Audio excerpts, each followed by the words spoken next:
Chai with Chitra.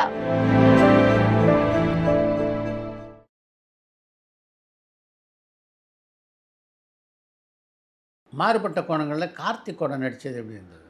ஐயோ, ரொம்ப நல்லா இருந்தது. அவர் ஒரு துடிதுடிப்பாக அவர் நடிக்கிறவர். ரொம்ப ஒரு என்ன சாதாரண ஒரு விஷயத்தை கூட எல்லோரும் பார்க்குற மாதிரி ரசிக்கக்கூடிய தன்மையில் எடுத்துகிட்டு போயிடுவார். அவர் கேரக்டர் ஒரு மாதிரி பட அந்த மாதிரி ஒரு கேரக்டர். என்னோட நான் ஒரு எனக்கு ஒரு பையன் இருக்கிற மாதிரி ஒரு கேரக்டர். ஆல்ரெடி மேரீட், நான் ஒய்ஃப் இல்லை. அப்போ நான் ஆஃபீஸ்க்கு பெரிய சீஃப் மேனேஜர் வேறு. அவர் ஸ்டாஃப் ஆஃபீஸில். அதை அவருடைய ஸ்டைல் அந்த இது எல்லாமே ரொம்ப வித்தியாசமாக இருக்கும். நான் ரொம்ப சாஃப்டாக என்னோடய கேரக்டர், நீங்கள் டீசெண்டாக பண்ணணும் சார், நீங்கள் மேனேஜர் எல்லாருக்கும் முன்னாடியும் ஒரு இதுவாக இருக்கணும், கெத்தாக இருக்கணும் அப்படிலாம் சொல்லி அந்த மாதிரி இருந்தது. ரொம்ப நல்லா 2 பேருக்கு காம்பினேஷன்லாம் நிறையா இருக்கும். அதில் எம்ஜிஆர் சிவாஜி 2 பேரும் கொடிகட்டி பறந்த காலகட்டத்தில் அப்பா மிகவும் பிரபலமான ஒரு பாடகராக இருந்தார். ஆமாம். எம்ஜிஆர் சிவாஜி பற்றிய நினைவுகள் எல்லாம் உங்ககிட்ட பேசியிருக்காரா? அவர் பீக்காக இருந்தப்போ ரொம்ப பேச மாட்டாங்க அப்பா. காலையில் போனால் ஈவினிங் வந்துடும். நாங்கள் சந்திக்கிறது கொஞ்சம் இதுவாக தான் இருக்கும். நைட்டு வந்துடுவாங்க. ஆனால் எல்லோரும் ஒன்றா உட்காந்து சாப்பிட்ணுன்றது ரொம்ப பிரியம் இருக்குது அப்பா. எங்கள் ஃபேமிலி பெரிய ஃபேமிலி. நாங்கள் 10 பேர் அண்ணா தம்பிங்க. எல்லோரும் ஒன்றா உட்காந்து சாப்பிட்ணுன்னா பிரியப்படுவாங்க. அதனால் நைட்டு ஏதாவது ரெக்கார்டிங் ஷூட்டிங்லாம் முடிச்சுட்டு ஒரு லேட் ஆனாலும் 10-11 மணி ஆனாலும் நேராக புகாரியில் போய் நிறையா வாங்கிட்டு கால் ஃபுல்லாக இருக்கும். வாங்கிட்டு ராத்திரி எல்லோரையும் எழுப்பி ஒரு சாப்பிட வச்சுட்டு தான் படுப்பாங்க. அப்படி ஒரு அற்புதமான நிகழ்வுகள் அப்பாக்கிட்ட. அப்போது அவரோட எழுதுகிற டைரிலாம் நான் வச்சுருக்கேன். அந்த டைமில் மாடர்ன் தேட்டர்ஸில் அதிகமாக இருந்தப்போ நிறைய ஒரு எம்ஜிஆர் அவர்களும் சரி, நம்பியார் அவர்களும். நம்பியாருக்கு தான் அப்பா ஃபஸ்ட்டு பாடினாங்க. ஆமாம், ராஜ்குமார். மாரியப்பா எம்ஜிஆருக்கு பாடினாங்க. ஆமாம்.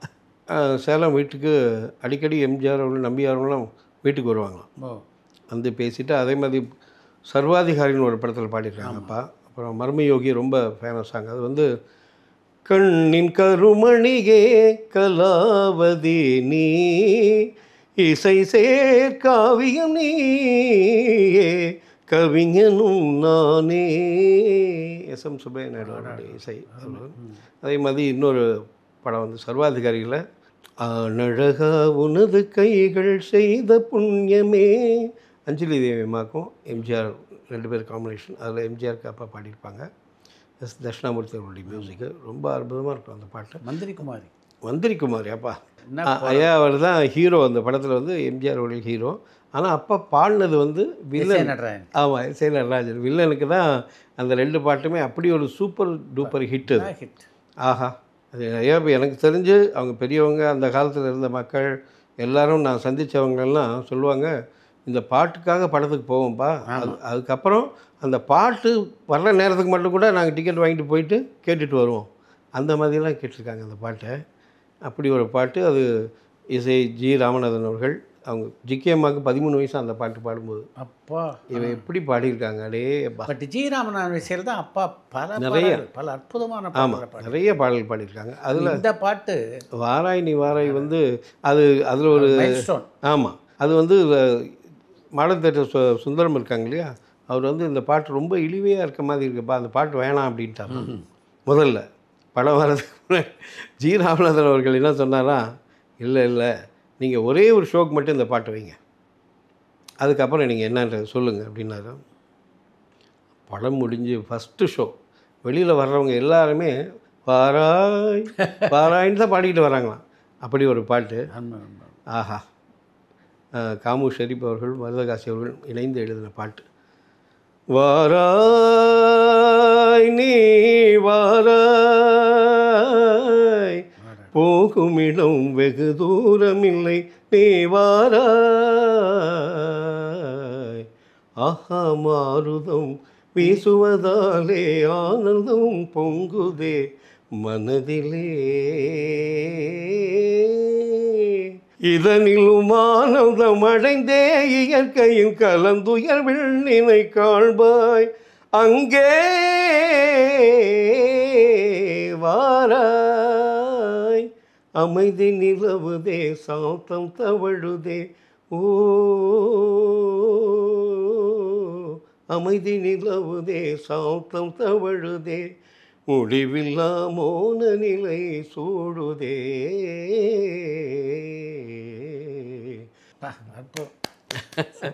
அப்படியே குரலும் பெரிய gift தான். அப்பாவுடைய ஆசீர்வாதம் தான் எங்களுக்கு. அதாவது இப்போ என்னுடைய பாடல்கள் பாட ஆரம்பித்ததுக்கப்புறம் கூட நிகழ்ச்சிக்கு போகும்போது இந்த பாட்டு ஒன்ஸ் மோர் கேட்காம இருந்தது கிடையாது. எல்லா நிகழ்ச்சியிலும் அப்படி ஒரு அற்புதமான பாடல் நான் பாடுறதுக்கு நான் கொடுத்து வச்சுருக்கணும். எம்ஜிஆரோட நினைவுகள்லாம் பகிர்ந்துட்டு இருக்காரா அப்பா? அதான் அப்பா வந்து அவங்க கூட போய் சந்திச்சது, சில நேரம் அவங்க ரூம்லேயே இருந்து எல்லாம் ப்ராக்டிஸ் பண்ணும்போது கூட ஒன்றா இருந்து பண்ணியிருக்காங்க. ஏன்னா ஒன்றா தானே மடன் தேட்டர்ஸ்ன்றது அது உள்ளே தானே. ஆமாம் ஆமாம் இல்லையா? ஆமாம் எல்லாம். ஸோ அது பாட்டு ரிஹர்சல் பண்ணும்போது அவங்களாம் வந்துடுவாங்களாம் இசைக்குழுவோடு சேர்ந்து பாடும்போது. அது அப்போ இருந்தே அவருக்கு அந்த இப்போ எம்ஜிஆர் அவர்களை பொறுத்த வரைக்கும் ஒவ்வொரு ரெக்கார்டிங் பாடலுக்கும் அவருடைய எல்லா பாட்டுக்கும் அவர் இருந்திருக்காரு. ஆமாம். ஏன்னா அவர் எம்எஸ் விஸ்வநாதன் அவர்கிட்ட வந்து ஓகே பண்ணாதான் ரெக்கார்டிங்கே பண்ணுவார். அந்த மாதிரி அது அப்போ இருந்தே எழுதுன்றதே எங்களுக்கு தெரிஞ்ச விஷயம். அது அது ரொம்ப அற்புதமான விஷயம். அந்த காலத்து இசையும் சரி பாட்டும் அது என்ன சொல்கிறது, எல்லோரும் கேட்பாங்க நிறைய பாட்டு. நீங்களாம் பாடிக்கிட்டீங்க உங்களுக்கு அப்பா பாடினதெல்லாம் பற்றி என்ன நினைக்கிறேன் அப்படின்னு கேட்கும்போது நான் சொல்லுவேன், அப்பா சரி இசை மேதைகள் அப்போ இருந்தாங்களாம். சி.எஸ். ஜெயராமன் ஐயா அவர்கள், டி.ஆர். மகாலிங்க மாமா, எம்.கே.டி., பி.யு. சின்னப்பா அவர்கள், டி.எம்.எஸ். ஐயா அவர்கள், சீர்காழி மாமா. அந்த அந்த பாடல்கள் எல்லாமே எனக்கு தெரிஞ்சு கண்டிப்பாக இது மிகையாக இருக்காது. எப்படி நம்ம அந்த காலத்தில் மீனாட்சி அம்மன் கோயில், தஞ்சை பெரிய கோயிலெலாம் எப்படி கட்டியிருக்காங்களோ அதை நம்ம போய் பார்த்து கும்பிட்டுட்டு ரசிச்சுட்டு வரலாம். அது மாதிரி தான் இவங்களுடைய பாடல்கள் எல்லாம் வந்து இசையும் சரி நம்ம கேட்கலாம், பாடலாம். அப்படியே எடுத்து எதோ பண்ண முடியுமான்னு முடியாது. நம்ம கையால் கும்பிட்டுட்டு மனசில் அவங்க ஆசீர்வாதம் வாங்கி சாதனை பக்கத்தில் போக முடியாது. உண்மைதான், உண்மை. கலைவாணர் எப்படி நடிகரில் வந்து ஒரு வள்ளலாக இருந்தாரோ அது மாதிரி உங்கள் அப்பாவும் வந்து மிகப்பெரிய வள்ளலாக இருந்திருக்காரு. மற்றவர்களுக்கு உதவி பண்ணுறதுல ரொம்ப. ஆமாம், அப்பாவுக்கு ரொம்ப பிடிக்கும். அது யாரும் இல்லைன்னு சொல்லிட்டோம் இல்லை. எங்கள் வீட்டில் இப்போவும் ஒரு நாங்களே 25 பேர் இருப்போம். 25 பேர் வீட்டில். அது இல்லாமல் எல்லாம் வர ஒரு 40-50 பேருக்கு சாப்பாடு வீட்டில் நடந்துக்கிட்டே இருக்கும். அவங்களுக்கு யார் வந்தாலும் சாப்பிட்டுட்டு போகணும். அது ரொம்ப முக்கியம். ஊர்லேருந்து யாராவது வருவாங்க, வந்துட்டு சொந்தக்காரங்களாக இருக்கலாம், இல்லை அவருக்கு வேண்டிய நண்பர்கள், அவர் சிறு வயதில் அவருக்கு உதவி பண்ணவங்க, அவங்கெல்லாம் இருக்கிறாங்க. யார் எல்லாரையும் அவங்க அனுசரித்து அவங்க வந்த உடனே அவங்களுக்கு தங்குறதுக்கு ஏற்பாடு பண்ணி கொடுத்து, இப்போ அங்கே திருப்பி போகும்போது அவங்களுக்கு தேவையானதெல்லாம் வாங்கி கொடுத்து அப்படி அனுப்பி வைப்பாங்க. சில எனக்கு தெரிஞ்சு நாங்கள் சில விஷயம் பார்க்கும்போது ஏதோ ஒரு உதவிக்கு ஒருத்தர் வந்திருக்காரு. அந்த சமயத்தில் அப்பாவுக்கு ஏதோ செல்வம் வர வேண்டியது பேமெண்ட்டில். அப்போது இல்லை செக் ஏதோ வந்திருக்கு, பேங்க்கில் போட்டு கொஞ்சம் மாறும் அப்படின்றதுனால அவருக்கு அவசரமான உதவி தேவை. என்ன பண்ணார், கையில் வைர மோதிரம் இருந்தது, கழட்டிட்டு இந்தாங்க வச்சுங்க, எடுத்துகிட்டு போங்க, போயிட்டு உங்களுக்கு என்ன வேணுமோ செஞ்சுங்க அப்படின்னு.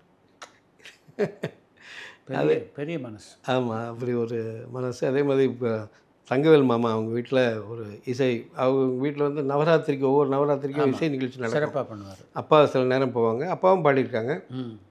அன்றைக்கு அப்பாவை கூப்பிட்டு வந்திருக்கு. ஐயா மதுரை சோமு அவர்கள் இசை நிகழ்ச்சி நடந்துட்டுருக்கு. ரொம்ப பெரிய இசை மேதை அவங்க. அன்றைக்கி தோடி ராகம் பாடியிருக்காங்க. பாடி முடித்த உடனே அப்பா கையில் வெள்ளி வெத்தலை பெட்டி இருந்தது. அதை அப்படியே எடுத்துக்கொண்டு போய் இந்த தோடிக்கு என்னுடைய சன்மானம் அது வச்சுக்கோங்க. அவ்வளோ அற்புதமாக இருந்தது. நல்ல ரசிகன் ஒரு நல்ல கலைஞனாக இருக்க முடியும். உண்மையான உதாரணம்.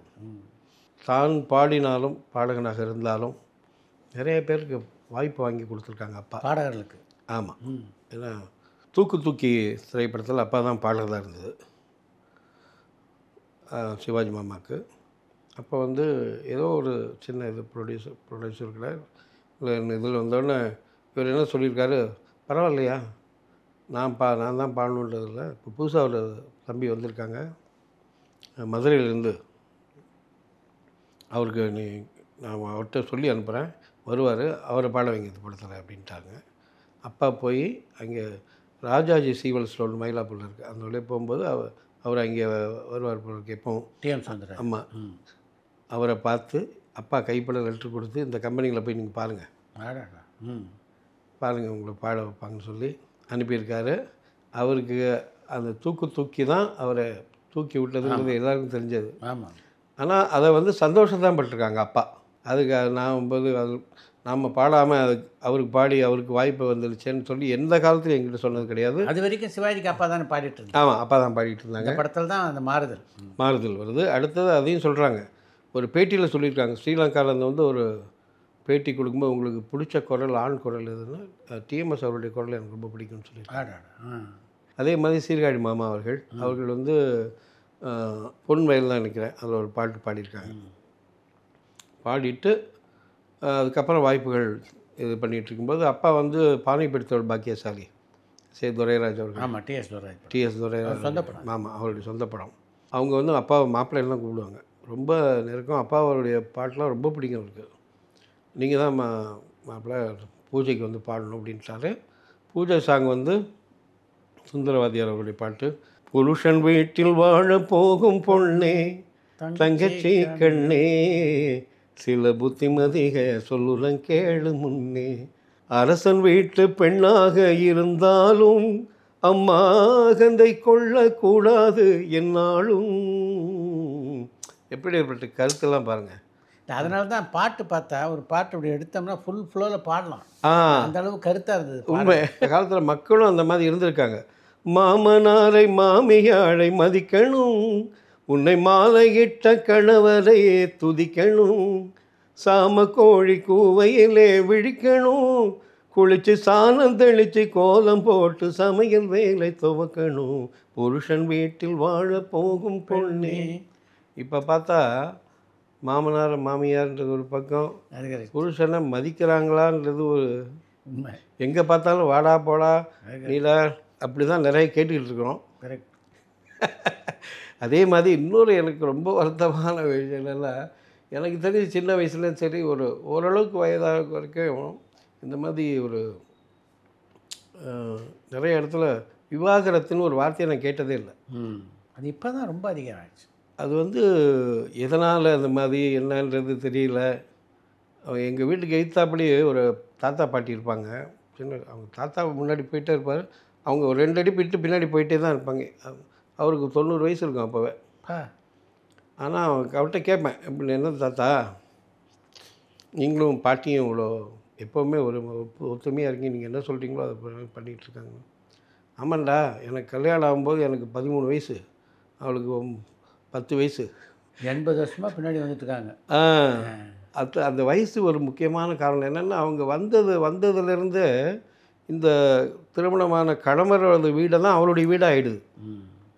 இப்போ அப்படி இல்லையே. எல்லாம் இப்போ வந்து அவங்க வளர்ந்து சில பேர் 25 வயசு 30 வயசு அந்த மாதிரி தான் கல்யாணம் பண்ணுறாங்க. அதுக்குள்ளே அவங்களுக்குன்னு ஒரு மைண்ட் செட் ஆகிடுது.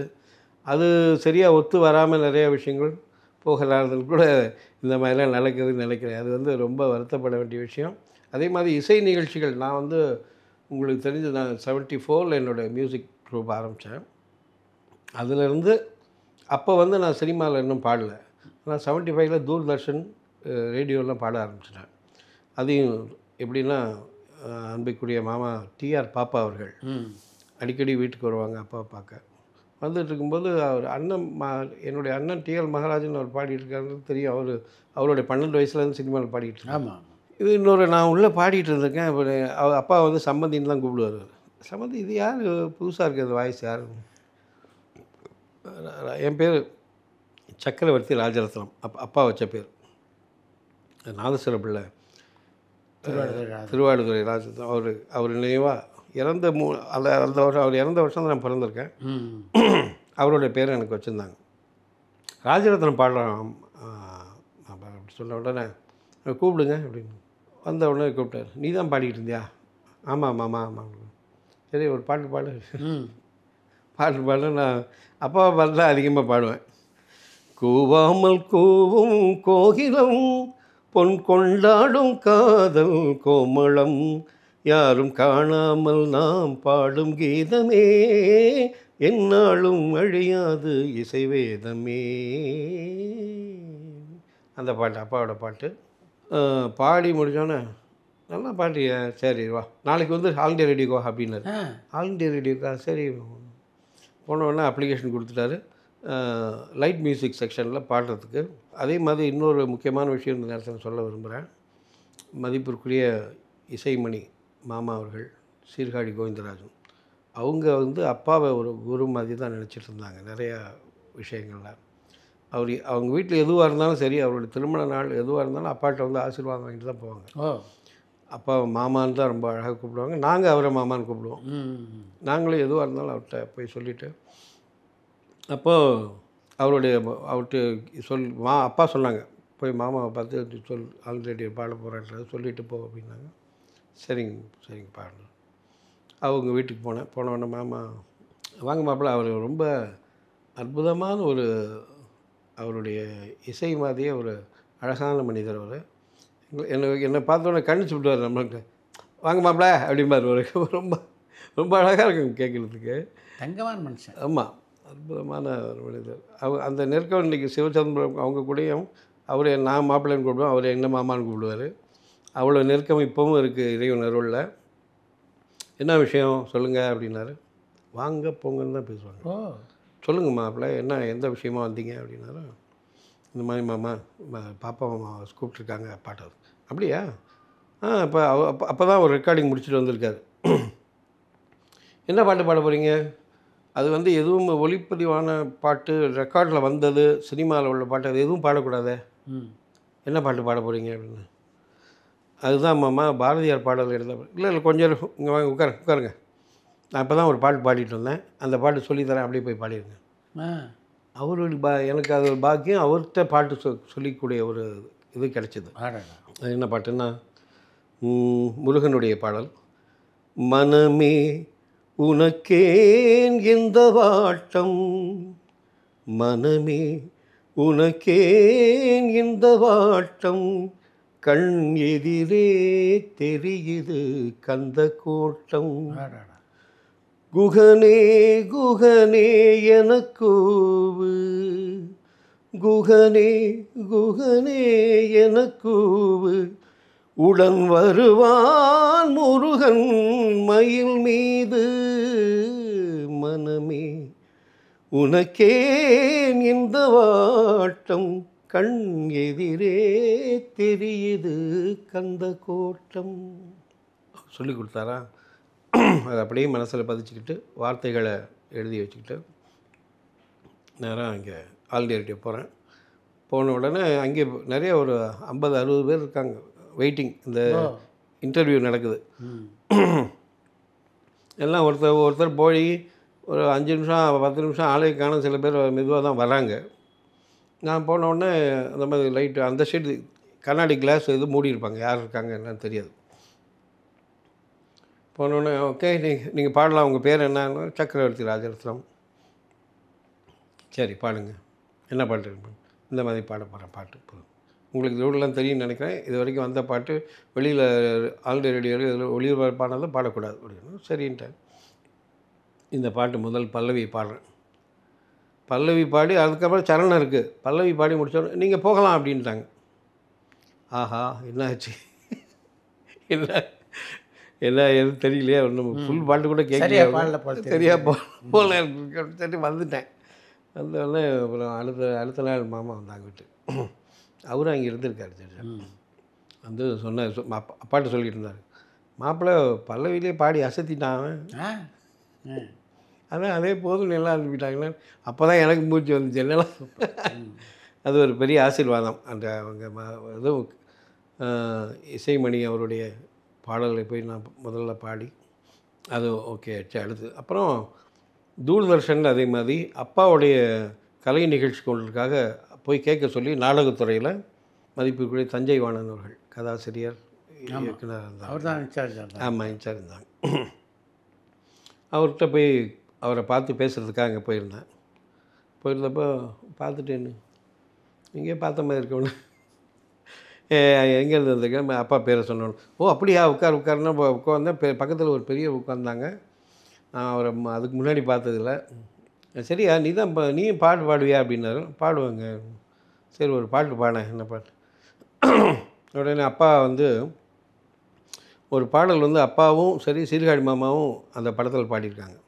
ஒரு சீர்காழி மாமா தான் பாடினது திரைப்படத்தில் வந்திருக்கு. ரெக்கார்டில் வந்து அப்பா பாடினது வந்திருக்கும். அது என்ன காரணம்னா அது ஜி ராமநாதனோட தான் இசை. கோமதியின் காதல் திரைப்படம். டிஆர் ராமச்சந்திரன். ஸோ அந்த பாட்டு வந்து அவர் பாடும்போது, சீர்காழிமா பாடும்போது அப்பாவுடைய குரல் மாதிரியே இருந்ததுன்னு சொல்லிட்டு ஜி ராமநாதன் அவர்கள் ரெக்கார்டில் அப்பா பாட வச்சுருக்காங்க. அதெல்லாம் எங்களுக்கு ரொம்ப நாளைக்கு அப்புறம் தான் தெரியும். நாங்கள் ரெக்கார்டு தானே கேட்போம், கிராமஃபோன் போட்டு.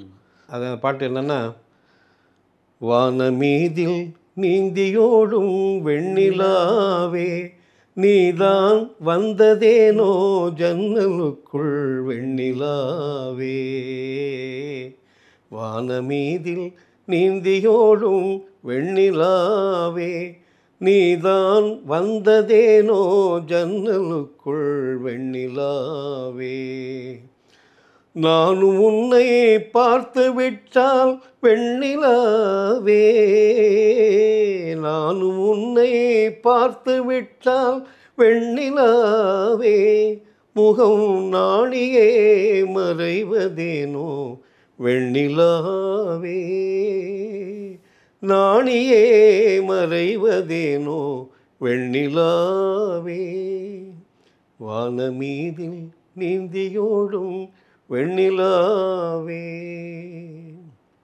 பாடி முடித்தோடனே பக்கத்தில் இருந்தவர் வந்து என்னை கூப்பிட்டு கட்டி பிடிச்சிக்கிட்டாங்க. டேய், என்னுடைய இசையில் உங்கள் அப்பா நிறைய பாட்டு பாடியிருக்காரா, நீயும் இந்த ட்ராமாவில் பாட போகிற, உங்கள் பண்ணுற ட்ராமா அவன் பண்ண போகிறாங்க. அது யாருன்னா எஸ்எம் சுப்பையா நாயுடு. ஓ பா, லெஜண்ட். சரி, லெஜண்ட். அப்போ தான் எனக்கு தெரிஞ்சிச்சு அவருக்கு, அவர் முன்னாடி நான் பாடியிருக்கின்றது. அவர் தான் அந்த நாடகத்துக்கு இசை. வடலூர் வருகை அப்படின்னு முழு இசை சித்திரம் அன்புக்குரிய நண்பர் மாஸ்டர் ஸ்ரீதர் தான் வள்ளலால் நடித்தார். அதுக்கு எல்லா பாட்டும் நான் தான் பாடியிருக்கேன். சீர்கொண்ட வதனங்கள்லேருந்து ஆரம்பித்து ஒருமையுடன் நின்று திருமலரடி நிற்கின்ற உத்தமர்தம் உறவு வேண்டும் வள்ளலாருடைய இதுதான் என்னுடைய ஃபஸ்ட்டு என்ட்ரி தூர்தர்ஷனில். அதுக்கப்புறம் சேக்கிடார் அவருடைய நாடகம் முத்துராமன் ஐயா அவங்க தான் நடித்தாங்க சேக்கிடாரா.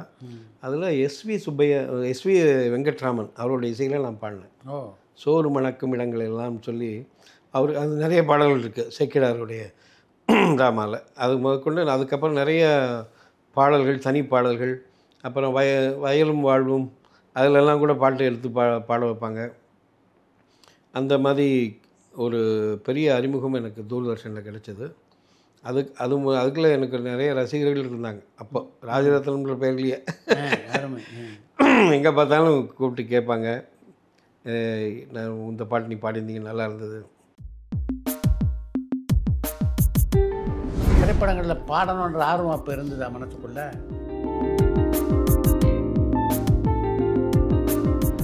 ரெண்டு பேரும் சேர்ந்து ஆடிட்டு பாடுற மாதிரி பாட்டு. நான் பாடினது வந்து, அவளை என்று நினைத்தாலும் இதயம் முழுதும் மழைக்காலம், அவளை நினச்சிக்கிட்டு பாடணும். பனி விழும் மலர்வனம், அவள் பார்வை ஒருவரம்னு இருந்தது நான் பாடினது. அதுக்கப்புறம் மாற்றி பனி விழும் மலர்வனம் உன் பார்வை என்ன 2-3 தடவை ட்ரை பண்ணியிருக்காங்க. நான் கிடைக்கல. பாலண்ணா பாடிட்டாங்க, ரொம்ப அற்புதமாக பாடியிருக்காங்க. இதில் என்ன ஒரு முக்கியமான விஷயம்னா,